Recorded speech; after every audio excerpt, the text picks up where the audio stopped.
Bismillahirrahmanirrahim. Assalamualaikum warahmatullahi wabarakatuh. Berjumpa kembali bersama saya Akmal dari SMA 1 Sawalunto, Sumatera Barat. Baiklah, pada kesempatan kali ini izinkan saya untuk berbagi pengalaman dalam melaksanakan proses pembelajaran secara daring selama pandemi COVID-19 ini yang telah saya lakukan. Pertama, saya menggunakan LMS platform Google Classroom, yang sebelumnya saya juga pernah menggunakan Schoology dan Edmodo. Dan untuk semester ini, karena sekolah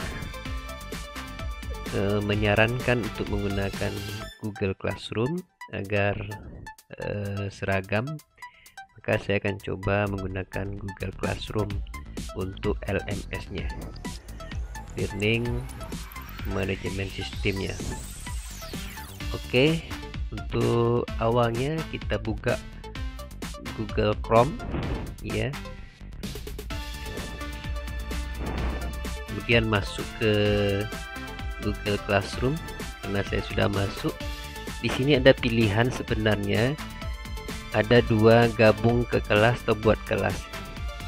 Kalau kita sebagai guru, maka kita buat kelas ini. Kemudian setelah buat kelas, setiap kelas itu ada kodenya. Kode itulah yang akan kita share, yang akan kita kirim kepada siswa kita. Bisa itu melalui WhatsApp, misalnya ke WA grup kelas. Misalnya ada, saya ngajar di kelas 10 MIPA 1 sampai MIPA 4, kemudian kelas 11 MIPA 3 dan MIPA 4. Bisa kita kirimkan kode kelas kita agar mereka bergabung kepada kelas kita. Ketika mereka menerima kode itu, mereka masuk ke Google Classroom melalui HP Android mereka ataupun menggunakan komputer. Kemudian mereka ambil gabung kelas untuk siswa. Kalau buat kelas untuk guru, kalau gabung kelas untuk peserta didik kita. Kemudian mereka memasukkan kode yang kita kirim. Kemudian barulah mereka bergabung ke kelas yang kita buat. Ini ada beberapa kelas, mulai dari 10 MIPA 1, MIPA 2, MIPA 3, MIPA 4, dan 11 MIPA 3, 11 MIPA 4. Dan kebetulan saya di sekolah juga ada daftar hadir yang dalam Google Classroom juga, tapi di dalamnya ada Google Formulir yang terintegrasi di dalamnya. Jadi setelah kelas-kelas ini terbentuk, maka kita bisa melakukan proses pembelajaran, baik itu bentuk penugasan ataupun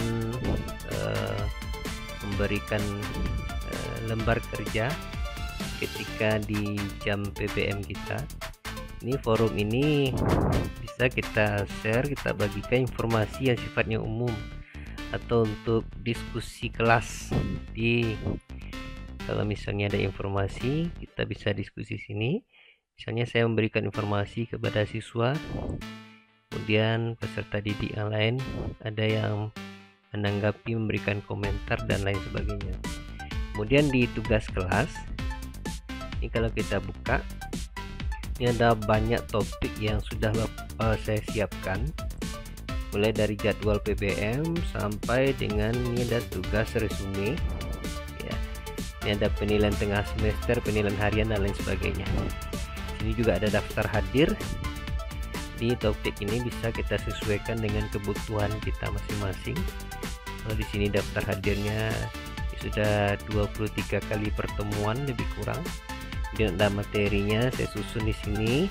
Siswa bisa melihat nanti materinya.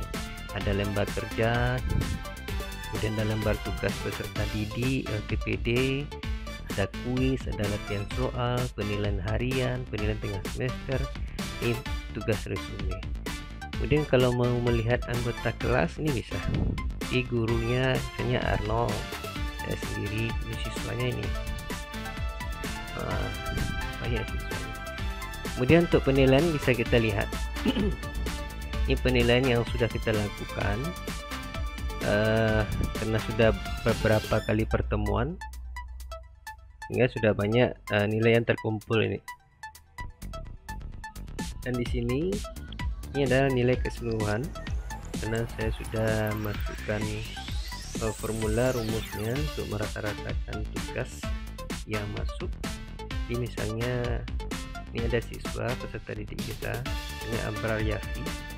Ini keseluruhan rata-rata nilainya 87,36. Dan Aira misalnya ada 97,3%. Ini rata-rata dari semua nilai yang masuk. Ini kalau ditarik ini banyak ya, sangat banyak sekali. Nah, disinilah kita bisa melihat nilai ini. Nanti bisa di print, dikeluarkan dalam bentuk Excel. Ini ada bentuk gear, ini pengaturan. Kita lihat ini ada setelan. Di pengaturan itu bisa kita lihat detail kelasnya. Ini misalnya 1141 matematika wajib. Kalau ke bawah ada umum, ini ada link undangan untuk masuk ke Google Classroom, kode kelasnya, kemudian ada tampilan kelasnya, forum misalnya siswa dapat memposting, memberikan komentar, dan seterusnya. Ini penilaian. Ini kalau penilaian yang kita atur, yang sudah kita buat, ini kategorinya ada. Misalnya saya buat LKPD 25%, LTPD 25%, kuis 25%, penilaian harian 25%. Ini bisa kita tambahkan sesuai dengan penilaian yang kita lakukan. Kemudian di sini kita buat bobot nilai berdasar kategori, karena ada beberapa pilihan. Ini tanpa nilai keseluruhan, ini ada poin total. Yang kita pilih adalah bobot nilai berdasarkan kategori. Kategori mana yang kita tetapkan tadi. Kenapa sama 25%? Karena ini kan ada 4. Kalau nanti 5 mungkin jadi 20%, karena totalnya harus 100%. Oke. Kemudian kita lihat ini yang di dalam Classroom. Kita coba kembali.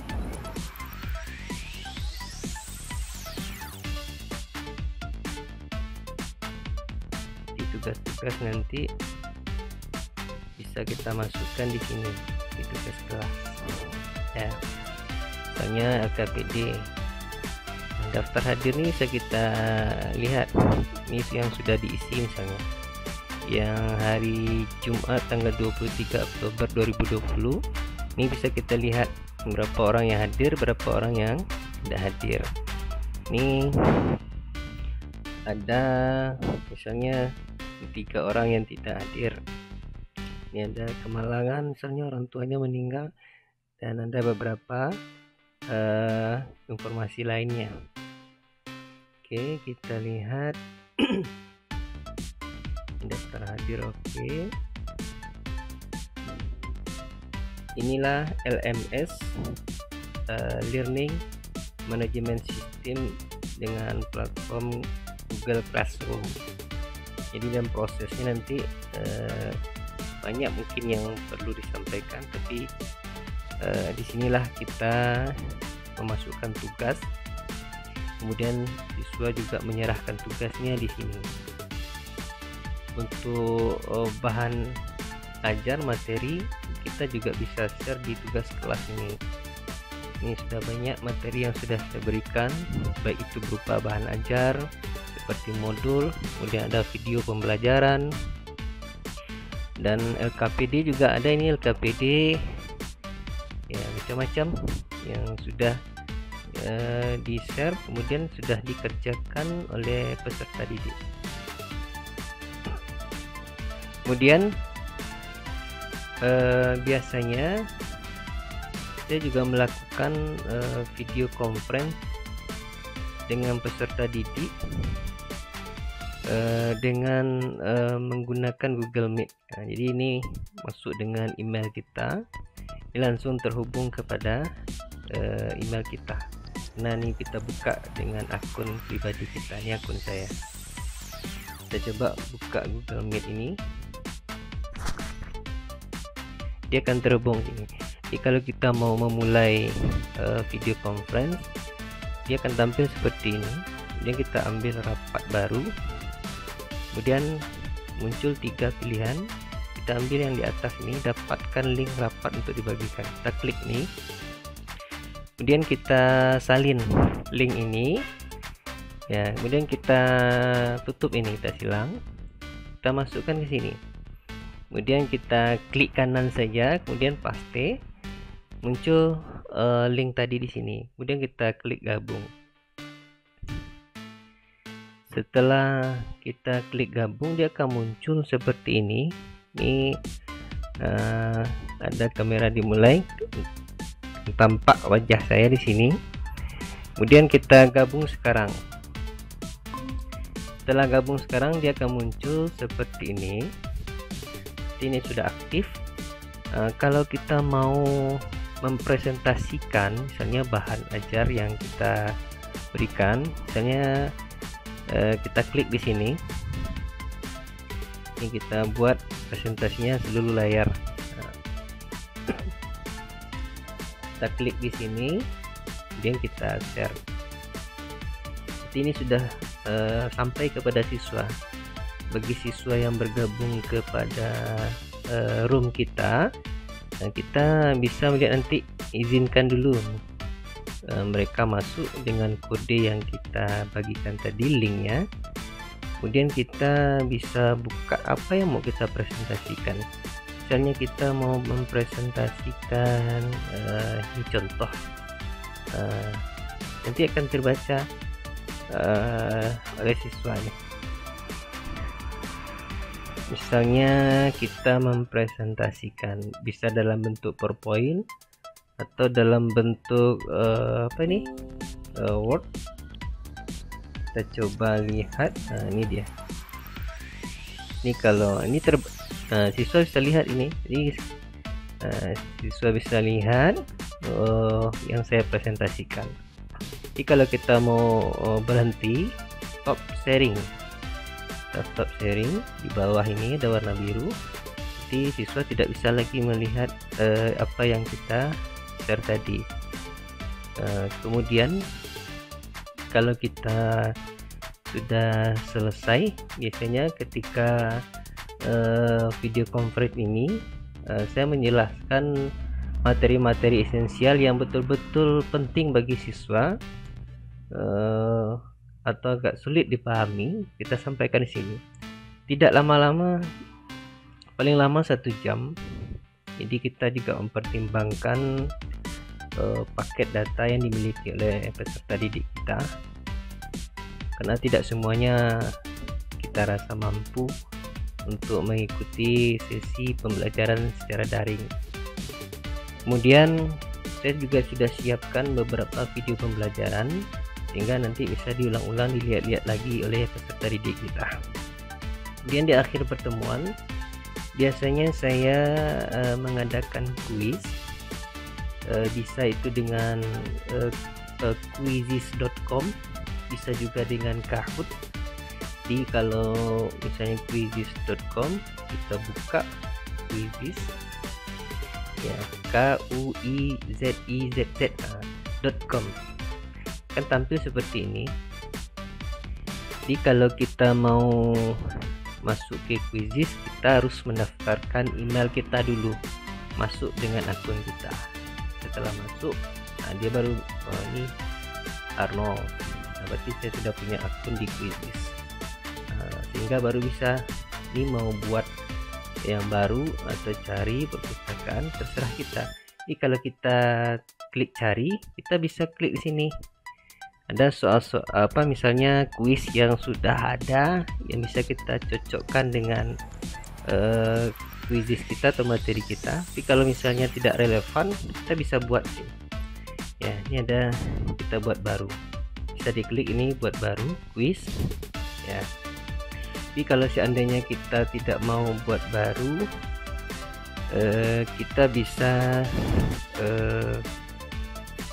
misalnya sudah ada kita siapkan nih perpustakaan, kita cari sini. Misalnya kita sudah membuat kuisnya tentang ini penilaian harian. Nah, tinggal kita klik ini, kemudian kita kalau sudah diklik, kita klik sekali lagi.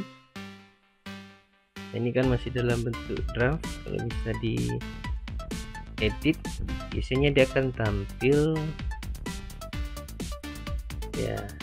Ini kalau kita sudah selesai ya, sudah kita atur, kemudian kita simpan. Biasanya kita klik dulu simpan ya. Ini ada, oke. Jadi kalau misalnya sudah jadi soal kita ya, kalau mau ditambahkan juga bisa.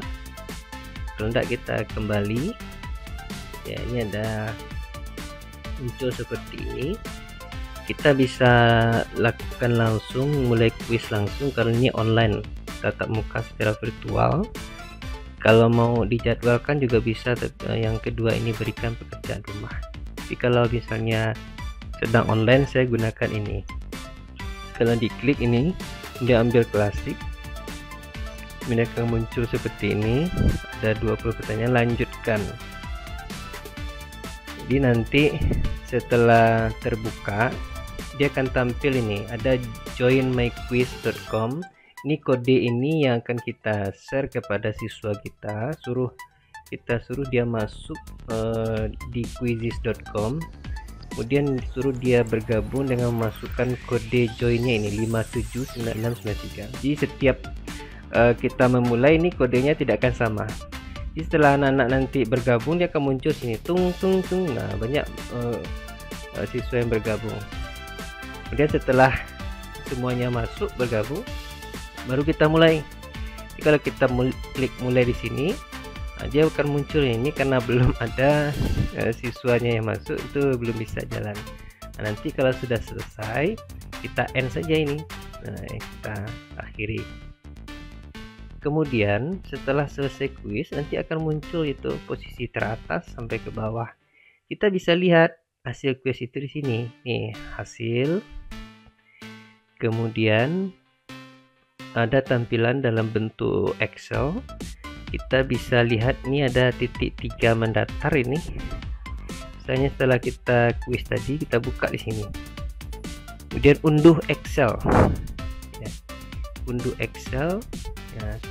Maka dia akan terunduh, terdownloadnya. Nah, ini dia posisinya di kiri bawah nih. Kalau sudah penuh ini birunya, berarti sudah ada di folder download kita di laptop atau desktop kita. Jadi ya, seperti itu kalau kita menggunakan Quizzes.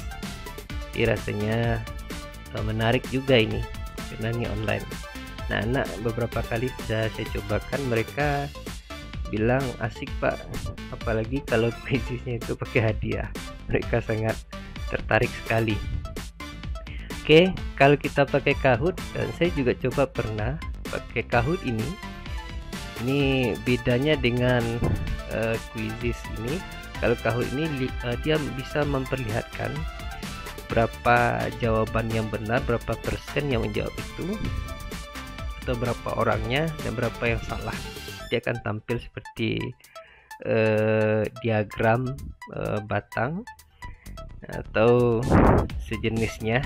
Jadi kalau kita mau membuat kuis baru di Kahoot ini, bisa create ini, create. Karena saya sudah pernah buat kuis di sini, kita bisa buka ini. Kita buka ini. Ini kita mau mainkan atau mau edit. Kalau kita mau menambah atau mengurangi soalnya kita edit. Jadi kalau langsung main nih play, kita tekan play.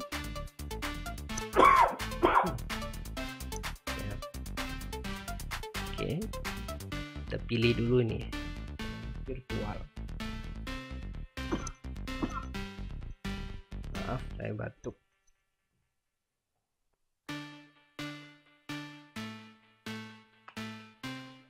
Setelah itu kita pilih nih, kalau player karena belum ada yang gabung ya klasik aja.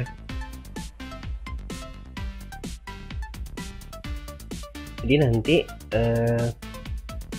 kalau seperti ini kita akan uji coba. Ini sudah mulai nih gamenya. Ini game pinnya ini yang akan kita share kepada siswa yang mengikuti kuis dengan kita. Ya, jadi ini suaranya bisa dikecilkan kalau terlalu besar. Nah, ini bisa hilang, bisa, atau enggak pakai ini juga bisa. Oke, setelah mulai kita tinggal menekan start ini. Kalau anak-anak sudah kita berikan game pin, kemudian mereka akan bergabung. Jadi mereka nanti bukanya Kahoot, kemudian bergabung. Ini kita start sini. Kalau mereka sudah datang bisa, sudah berkumpul, start bisa. Jadi menarik juga ini kepada siswa kita.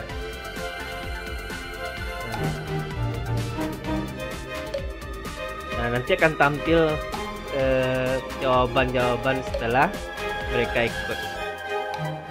Oke, kita lihat dulu. Itu dengan menggunakan Kahoot.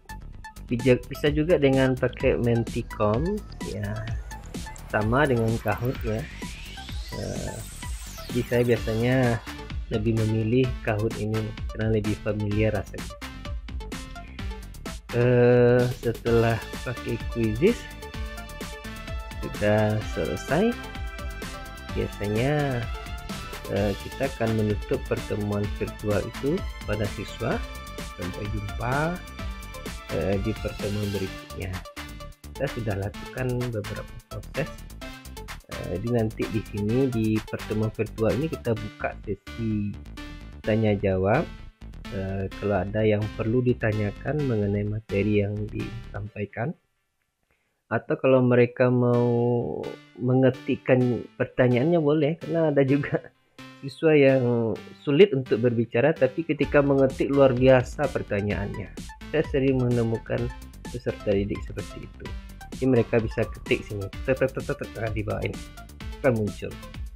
Bahkan mereka tidak segan-segan menyampaikan mungkin yang selama ini jarang kita temukan, tapi mereka berani menuliskan.